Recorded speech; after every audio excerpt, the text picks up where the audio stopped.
Nicolas, peut-on rêver d'une épopée?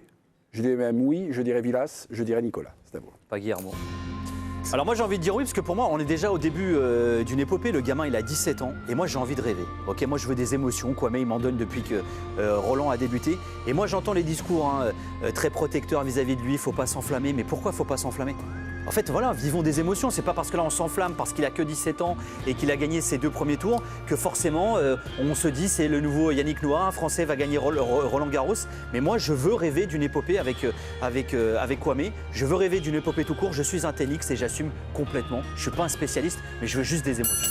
Elle est dans le coin gauche, elle est non classée, elle a passé un tour à Roland Garros. Mélisande Gomez, vous répondez.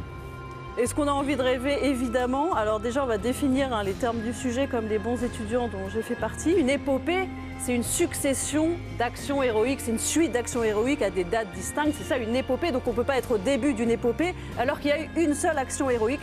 C'était génial, on a vibré, bravo à lui, c'est déjà extraordinaire ce qu'il a fait. Mais une épopée, ça l'emmènerait en quart de finale, en demi-finale. Et j'y crois pas parce que je pense que Tabilo, qui est frais, qui est un vrai joueur de terre, qui a battu Djoko à Rome il y a 2 ans, qui a profité du forfait sur le 2e tour. Je pense que ça va être compliqué, malheureusement. Une épopée qui a commencé, qui est déjà terminée. Alors, elle n'a pas commencé.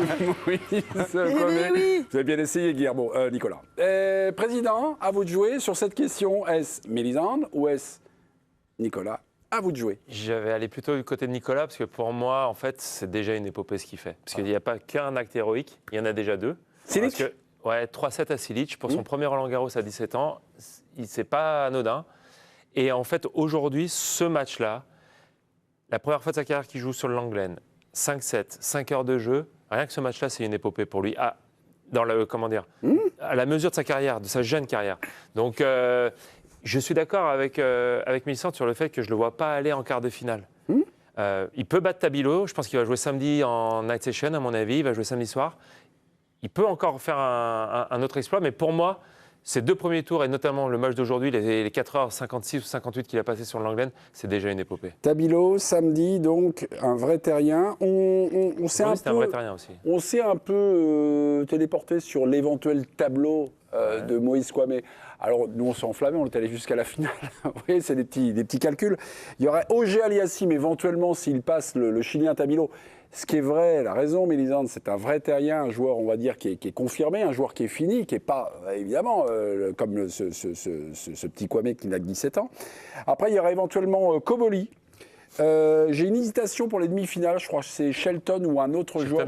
Shelton a éliminé. Shelton a perdu. Ce sera plus difficile. Donc ce sera plus difficile. Ce ne sera pas Shelton, du coup. Donc ça sera Tiafoe. Donc déjà sans Shelton, la route pour la finale, c'est quasiment dégagé. C'est une autoroute. C'est du tout fait. Et puis après, on aura éventuellement Zverev en finale, voilà. Ou Djokovic. Ou éventuellement Djokovic, mais là on a une question, là on s'est mis sur les têtes de série. Oui. Même si les noms ne sont pas particulièrement clinquants, Koboli, il faut mesurer à quel point c'est compliqué. Non, mais il faut mesurer à quel point c'est dur.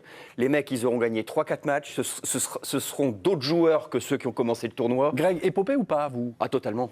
Ah, déjà? Totalement, oui, parce qu'aujourd'hui... Pourtant, la définition exacte de... Excusez-moi d'avoir défini avec le dictionnaire. Parce que la répétition... Pardon, Madame Robert, J'ai j'avais pas compris qu'on était en cours de français. J'ai écouté ce qu'elle a dit, et la répétition d'actions héroïques, je l'ai vue dans le match d'aujourd'hui. Non, mais à des dates distinctes, c'est ça la définition. Ah bah, il y avait des dates distinctes, il y avait 1h03, il y avait 14h07, et il y avait 15h02. Mélie. C'est ce que dit Julien. Est-ce que c'est un exploit? Évidemment. Est-ce qu'on peut rêver d'une épopée? Puisque la question, est-ce qu'on, à l'avenir, se projeter? Est-ce qu'on peut rêver d'une épopée? C'était aujourd'hui une épopée. Elle a commencé, on est dedans. Aujourd'hui, on a vu des trucs totalement inhabituels. Voilà, on va se dire. C'est-à-dire, par exemple, j'ai pas compris à 3 points de la fin ce qui lui a pris d'envoyer une mythe à 222 en première alors qu'il n'a pas servi à plus de 205 tout le match. Il fait des trucs de fou, mais même qui sont pas dans le manuel ou qui sont pas dans ce que tu peux attendre. Il n'est pas encore fini ce jeu. C'est là où il a été étonnant aujourd'hui, c'est que il a que 17 ans, et en fait, dans les moments clés aujourd'hui, à la fin du 2e set, et notamment au 5e set, la manière dont il a joué avec une expérience, comme s'il avait déjà joué une dizaine de matchs en 5-7, plusieurs grands chelems, et c'est là-dessus qu'il a été bluffant, au-delà de la fougue qui dégage, physiquement c'est un avion, mais la maîtrise et l'expérience avec laquelle il a joué dans les moments importants, c'est là où, moi, il m'a complètement bluffé. Moi, il y a un truc où il m'a bluffé, mais je ne sais pas si vous êtes sensible à ça, ou c'est apparu comme ça, puis je raconte des bêtises, mais ça ne sera pas la première fois. C'est la gestion entre les points. Oui. J'ai l'impression qu'il gérait ça comme un vieux briscard. Bien Il sûr. pouvait casser le rythme quand il le fallait. Complètement. Et il pouvait l'accélérer, parce qu'à un moment même, je crois que Valero a gueulé, parce qu'il a servi beaucoup plus vite, il n'était pas totalement prêt, mais voilà. Dans le super tie-break, non, quand même. Parce qu'à 6-1, je pense Ouais, il a qu'il 5 points d'avance, considère qu'il a gagné. Ouais, mais alors- Et c'était drôle parce qu'il perd le deuxième point, 6-2. Et là, son visage change. Oui, mais au tout début du super Dans le tie-break, regard, il gagne le premier point et c'est lui qui sert. Et là, comme dit Mémé, il sert en 3 secondes. Et l'autre, par contre, il a fait une erreur de ne pas le faire attendre. Il n'est pas prêt, il retourne dehors, il donne le point. Et sur un super tie-break en 10 points, il part déjà avec 2 points de retard et derrière, il est parti avec 5 points de retard. Et là-dessus, il a été bluffant. Il a même été, moi aussi, où il a été surprenant, c'est dans sa gestion physique du match. C'est que parfois, il mettait moins d'intensité dans les points. Oui. Et il y avait des moments, il mettait l'intensité maximale dans ses déplacements, dans ses frappes. Et ça, c'est une gestion qu'on fait plutôt quand on a 35 ans et qu'on sait qu'on a moins de gaz en réserve que quand on a 17 ans où là, on va jusqu'à l'épuisement. Et là-dessus, dans ses gestions, il a été Sébastien n'est pas totalement intervenu sur la question. Est-ce que vous accompagnez Mélisande Gomez ou non? Pour vous, vous êtes déjà dans l'épopée. Mélisande, je ne l'accompagne pas, mais c'est la seule qui a répondu à la question. Merci. Donc je lui aurais donné un tiers de point. Parce qu'une épopée, elle a raison. Donc les 2 tiers vont aux autres. Et j'aurais gardé les 2 autres. Mais le problème, c'est que Julien et Greg nous disent que c'est une épopée. Or, ça ne peut pas être déjà une épopée. Évidemment. Mais la question, c'est peut-on rêver d'une épopée? Non, mais ça ne peut pas être une épopée. Et bon, Nicolas, il veut rêver, mais on veut tous rêver. Ça, c'est pas la question. On est d'accord avec lui. Mais pour une épopée, il faut aller en 8e pour moi. Voilà, c'est ce que j'allais dire. Et pour répondre à la question, je crois que c'est possible. C'est le début, quoi.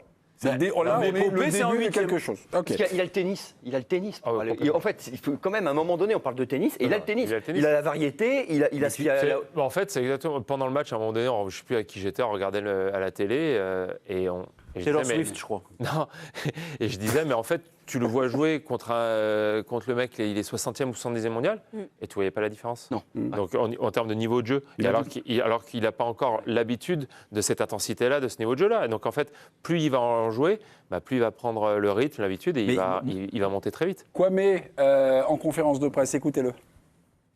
Jouer 4h56, c'était ma première. Même à l'entraînement, j'ai pas fait 5 heures, donc je me suis un peu découvert j'en ai découvert plus sur moi-même aujourd'hui. Mais bien sûr, il faut continuer parce que l'objectif, si je veux un jour gagner des grands chelems, c'est de le faire 7 fois. Là, je l'ai fait 1 fois, donc c'est, comme on dit, les plus grands voyages commencent toujours par un pas. Là, c'est mon premier pas. Ils sont drôles, nos petits piou-piou actuellement dans le sport français, là, des joueurs qui émergent. Là. Incroyable de maturité. Non, mais il parle déjà de. Mais il y va. Enfin, il a dit aussi, juste après le match, il a dit. Moi, il y a un truc qui m'a bluffé aussi pendant le match, c'est sa gestuelle. La façon dont il célèbre, d'ailleurs, il l'a dit à la fin quand tu lui as posé la question. Mais avec doigté, je trouve qu'il y a des moments où il le fait. Il a beaucoup fait appel au public. Il a beaucoup fait appel au public et surtout, il y a même eu un moment, je me suis dit, il va avoir un retour de karma. À un moment, il lui met un amorti dans le super tie-break. Et l'autre lui refait un amorti. Non, et là, il regarde, il se tourne vers son banc, il fait, oh là là, en gros, qu'est-ce que je t'ai mis? Derrière, 2 points plus tard, l'autre, tu lui fais la même. Non, le point suivant. Voilà. Et là, tu dis, le retour de karma, et ben non. Et il a dit un truc d'ailleurs, juste après le match, il a dit, à moi, tu me parles pas d'âge. Ça vous rappelle quelqu'un? Oui. Ça rappelle le Kicks. Et moi, je trouve que le côté Kylian, qui parlait beaucoup avant les grandes compétitions, mais qui assumait derrière, en fait, il y a un peu de ça, moi, j'ai trouvé. Alors, toute proportion gardée, on lui souhaite le même parcours, etc. Mais il a une assurance pour son jeune âge que je trouve assez forte quand même. Et ils sont tous comme ça. On en parlait l'autre jour avec Van Banyama. Ouais, Van Banyama, ils sont tous comme ça. C'est tout, c'est une génération. Marchand, Sexas. Ils sont faits différemment, donc c'est pas grave. Par contre, juste une chose vite fait. Parce que je connais quelqu'un qui lui pose des questions à la fin des matchs. Il faut que ce quelqu'un lui explique que dans le public, il y a des femmes aussi. Les gars, merci. Merci, c'est grâce à vous les gars, c'est grâce à vous les gars. C'est vrai. Il y a aussi des femmes dans le public et c'est pas trop l'époque quand même d'être axé sur les hommes. Que sur les hommes, pardon. D'accord, très bien. Merci beaucoup du conseil. Vous le connaissiez ou non? Ou pas du tout? C'est la première fois que vous l'avez croisé? Je le croisais un peu au sein de son entraînement, mais je ne le connais pas plus que ça. Ok. Quel est son défaut, les choses comme ça? Non. On aura le temps évidemment d'en parler parce qu'il s'installe durablement sur la planète tennis. C'est en tout cas ce qu'on lui souhaite. Qui gagne? Est-ce que c'est Michel Epopé, Mampa Epopé, Papa les gens veulent pas rêver. Vous êtes, non, c'est pas encore. Les gens sont sensibles à la définition exacte. Voilà. Les gens savent lire.